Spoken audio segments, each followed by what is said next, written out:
48, we're asked to write the equation in logarithmic form.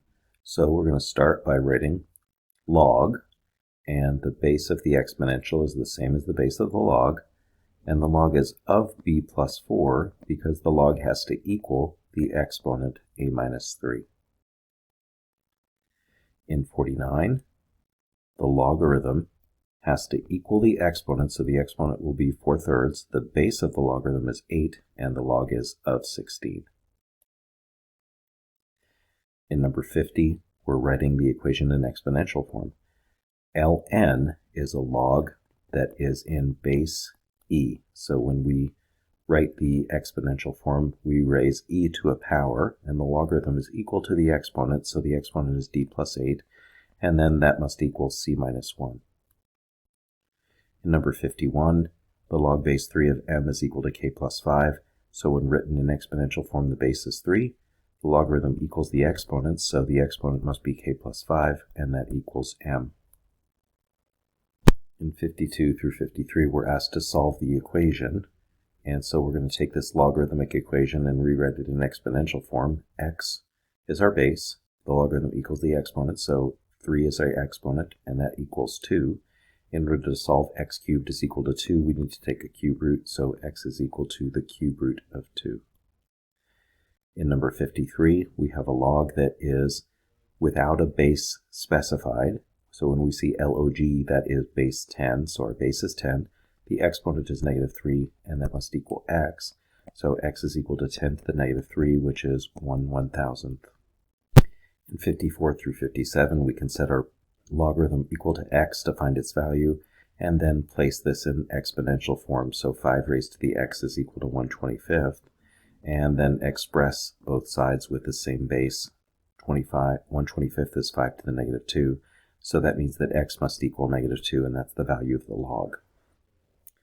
In 55, we have a base 8 raised to the exponent x is equal to 16. We can express both sides using a common base. 2 to the 3rd raised to the x power is 2 to the 4th. When we raise a power to a power, we multiply the exponents. So 2 to the 3x is equal to 2 to the 4, which gives us 3x equal to 4, which means that x is going to equal 4/3. In number 56, we have log base 81 of 1/9. So written in exponential form, 81 raised to the x power is equal to 1/9, and we can express both sides in base 9. 9 squared raised to the x power is 9 to the -1. So that's 9 to the 2x equals 9 to the -1. And if we set 2x equal to -1, then x is equal to -1/2, which is the value of the log. In number 57, we have a natural logarithm. That's base e raised to the unknown exponent, since we're trying to find the value of the logarithm, equals 1. And anything raised to the 0 power is 1, so the value of this log is 0. In 58, you should know this property. If we have a base 6 and it's raised to the log base 6 of a value, then the inverse property applies and the result is just 11. In 59, we have bases that don't match, but we can evaluate the log base 4 of 16. The log base 4 of 16 is the exponent that we need to put on a 4 in order to get a result of 16, and that exponent is 2, so now we have 7 squared, which is 49. In number 60, we have 27 raised to the log base 3 of 2. We can use common basis here to rewrite as 3 cubed raised to the log base 3 of 2. When you raise a power to a power, it doesn't matter the order in which the exponents are applied, so I can rewrite this as the inner exponent is log base 3 of 2 and the outer exponent as 3. And now we can use that property. Log 3 to the log base 3 of 2 is 2, and then just bring down the exponent. 2 cubed is 8. In 61, we have e to the 2 times ln 3. So that's e to the 2 raised to the ln 3, because a power to a power, the exponents multiply, and we can change the order in which those powers are applied. And if we remember that ln of 3 is the same as log base e of 3, now we have that property that we can apply. E to the log base e of 3 is just 3, and 3 squared is 9. In 62 through 65, we're to find the inverse of each function, so we're going to swap our y variable with x and our x variable with y, and then solve, adding 7 to both sides, and then re-expressing in logarithmic form the log base 6 of x plus 7 is equal to the exponent y plus 2. Now subtracting 2 log base 6 of x plus 7 minus 2 is equal to y, and now that function needs a name. The name of the original function is f of x, so the name of the inverse function is f inverse of x. In 63, I'm going to begin by switching x with y and y with x, so that x on the inside of the logarithm needs to be changed to y, and now we can solve for y. So we can begin by subtracting 7, and then dividing through by negative 1, and we would divide through by negative 1, x minus 7, divided by negative 1 is 7 minus x, and that's equal to the natural log of y divided by 4. Now we can re-express this in exponential form. The natural log is base e, so e raised to the 7 minus x, because the logarithm's equal to 7 minus x and the logarithm's equal to the exponent, that must equal y divided by 4. We have one thing left to do to solve for y. Multiply by 4, y is equal to 4 times e to the 7 minus x. And since the original function's name was g of x, the new function's name is g inverse of x, which equals 4 times e to the 7 minus x. In 64, I'm going to begin by switching x with y and y with x.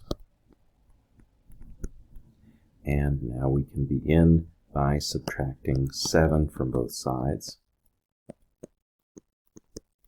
and then dividing by negative 3. And when we divide by negative 3, we'll get x minus 7 divided by negative 3, which can also be expressed as 7 minus x divided by positive 3. Either one are acceptable, and that's equal to 2 to the 5y.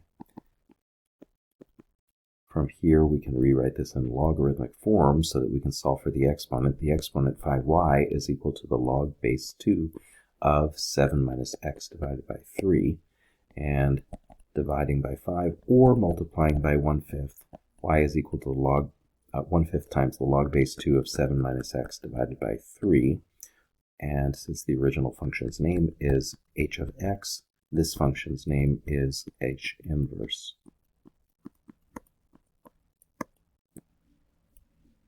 In 65, I'm going to begin by swapping x with y and y with x. And we can start by subtracting 1.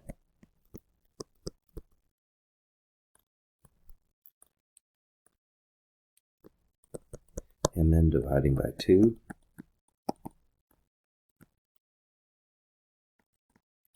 And then rewriting in exponential form. Since there is no specified base on this logarithm, the base is assumed to be 10. And the exponent is what the logarithm equals, so 10 to the x minus 1 divided by 2 is equal to y minus 4. The only thing left to do to solve for y is to add 4.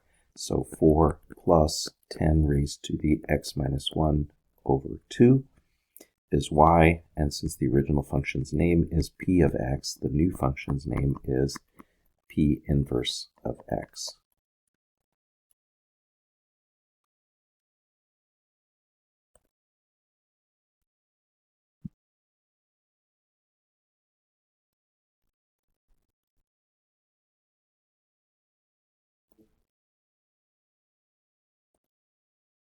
In 66 through 71, we're asked to find the domain.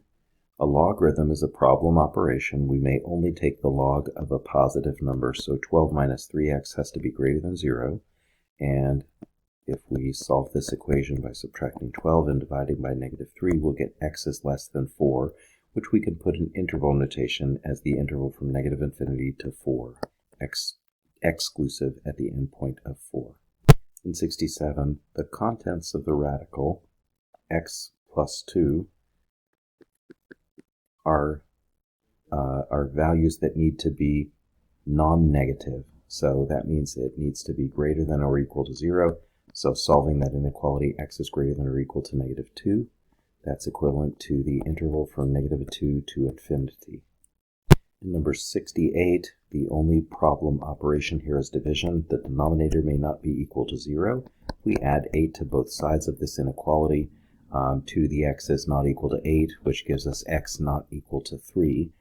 That's equivalent to the interval from -infinity to 3 union the interval from 3 to infinity in interval notation.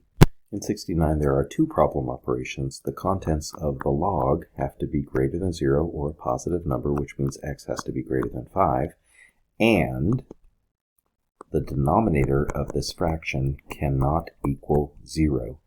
Let's put this in exponential form. 10 raised to the 0 power cannot equal x minus 5, and since 10 to the 0 is 1, that means that x cannot equal 6. So we have x greater than 5 and x can't equal 6, which is the interval from 5 to 6 union the interval from 6 to infinity. In number 70, we have the contents of the log, which have to be greater than 0, and we have a denominator which cannot equal 0. So I'm going to add log base 2 of x to both sides, and now put this in exponential form. 2 to the third cannot equal x, so x can't equal 8. So if x is greater than 0 but can't equal 8, that's equivalent to the interval from 0 to 8 union the interval from 8 to infinity. In 71, we just have a log to worry about. The contents of the log have to be greater than 0, but this is a nonlinear inequality, so we'll have to factor and draw a number line. The zeros of the expression are x equals 0 and x equals 3, which make the value of the expression equal to 0. Let's test on each interval. If x is a number that's greater than 3, like 4 times 4 minus 3 is a positive number. If x is a number between 0 and 3, like 2 times 2 minus 3 is a negative number. And if x is a negative number like -1 times -1 minus 3 is a positive number. We are looking for positives, so that would be these two intervals right here, -infinity to 0 union the interval from 3 to infinity. In 72 to 75, we're asked to write the expression as a single logarithm, and the sum of two logarithms with the same base is equal to the logarithm of the product of the arguments of the two logarithms. So that would be equal to the log of x squared minus 5x. In number 73, we have two logs subtracted, and if they are the same base, that's equal to the log of the division of the arguments, so x divided by x minus 5. In 74, we have the division of two logs, not the log of the division, so that means that we are using the change of base formula, and a log can be changed. The base of a log can be changed, provided that we divide by the log of the original base. So the original base here must have been x, and that's the log base x of x plus 3. In number 75, we're going to take care of the two multiplications here. 2 times the log of x is the same as the log of x squared. And 3 times the log of z is the same as the log of z cubed. Now when we add two logs, that's the log of their product. And when we subtract two logs, that's the log of the division, x squared minus y divided by z cubed. In 76 through 81, we have given logarithms. The natural log of 2 is about 0.7, the natural log of 3 is about 1.1, and the natural log of 5 is about 1.6. We're going to express each of the following logarithms in terms of those numbers, and then evaluate or approximate its value. The natural log of 15 is the same as the natural log of 5 times 3, which is equal to the natural log of 5 plus the natural log of 3. And the natural log of 5 is given to us as 1.6, and the natural log of 3 is given to us as 1.1, so this value of this log is 2.7. Number 77, we have the natural log of 3 divided by 5, which is the natural log of 3 minus the natural log of 5. natural log of 3 is given to us as 1.1, natural log of 5 is 1.6, 1.1 minus 1.6 is negative 0.5. In number 78, the natural log of 8 can be re-expressed as the natural log of 2 cubed. That's equal to 3 times the natural log of 2, and the natural log of 2 is given to us as 0.7, so 3 times 0.7 is 2.1. In 79, the natural log of 1/3 is the natural log of 3 raised to the negative 1 power. That's negative 1 times the natural log of 3, and the natural log of 3 is given to us as 1.1, so that's negative 1.1. Number 80, the natural log of the square root of 5 is the natural log of 5 raised to the 1/2 power. That's equal to 1/2 times the natural log of 5. The natural log of 5 is given to us as 1.6, so 1/2 times 1.6 is 0.8. In 81, the natural log of 9 can be re-expressed as the natural log of 3 squared. That's equal to 2 times the natural log of 3, which is equal to 2 times 1.1, and that's equal to 2.2. In 82 through 87, we're going to use properties of logarithms to simplify. The log base 2 of 16 raised to the 5th power is 5 times the log base 2 of 16. The log base 2 of 16 is equal to 4 because the exponent that we need to put on a 2 to get 16 is 4, and 5 times 4 is 20. In 83, 1/2 times the log base 2 of 25 is log base 2 of 25 raised to the 1/2 power, and the log of 25 to the 1/2 power is the log of 5, because 25 to the 1/2 is the square root of 25. And now if we subtract the two logs, that's equivalent to writing that as the log of a division. And 5 divided by 20 is equivalent to 1/4. Log base 2 of 1/4 is negative 2 because 2 raised to the negative 2 is equal to 1/4. In 84, since we're multiplying logs with different bases, we can use a change of base formula. The log base 9 of 16 is equivalent to the log of 16, and I'll just write it with base 10, so we don't have to write the base. But you may write this as using any base, and that's divided by the log of 9. So that's the change of base formula if we change that to base 10. Equivalently, we can write the second log as a base 10 log as well. That would be log of 1/3 divided by log of 8. And now we can rewrite each of the following as powers. 16 is a power of 2, and 9 is a power of 3. 1/3 is a power of 3, and 8 is a power of 2. Now we can re-express using the power property 4 times the log of 2 divided by 2 times the log of 3 times negative 1 times the log of 3 divided by 3 times the log of 2. Now we can cancel some common factors as before we multiply. And now we have 4 times negative 1 over 2 times 3. And so that's going to reduce to negative 2/3. In 85, if we change the second log to base 10, then the first log we can leave alone. So if we change it to base 10, it's the log of 100 divided by the log of the original base, which is e. So now we're going to use the power property. Log of 1 over e is the same as log of e to the negative 1. And log of 100 is 2 because the exponent that I need to put on a 10 to get 100 is equal to 2. And then downstairs we have a log of e. If we use the power property on the first log, that would be negative 1 times the log of e divided by 1 times 2 over the log of e. Now we can cancel common factors of log of e and multiply the two fractions together, and that's negative 2 over 1, which is negative 2. In number 86, when we add two logarithms together, we can multiply their arguments. So 90 times 4 is 360, and then we minus the log base 6 of 10. And when we subtract logs, we can divide them. 360 divided by 10, divide their arguments, that is. 360 divided by 10 is 36, and the log base 6 of 36 is 2 because the exponent that I would need to put on the 6 in order to get 36 is 2.